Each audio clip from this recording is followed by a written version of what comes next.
Ephect TV100. It's your boy J-Gloc and it's biatch. Ephect.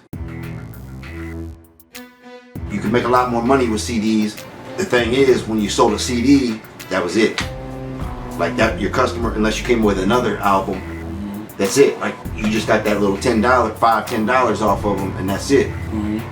Right? So they can play your CD 1,000 times. Yeah. You don't make no money. You just make that 9, 10 bucks. Yeah, that's sale. it. Now with music streaming, that shit lives on for years. It's a lot of less money in streaming.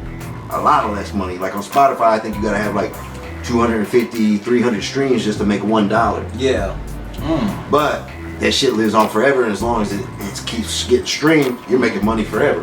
Yeah. You know what I'm saying? I see you did it. I see you doing. You done did your homework. Trying, man. You know, like you said, it was like how to keep up with the youngsters. And yeah. It's not just keeping up with the youngsters; it's keeping up with the music industry and the entertainment business. Yeah. Like, you know, and eventually we want to get into some movies and shit, and we got to learn how that operates. Yeah. Like back in the day, you go to a movie, you pay the ticket to see the movie, and that's it.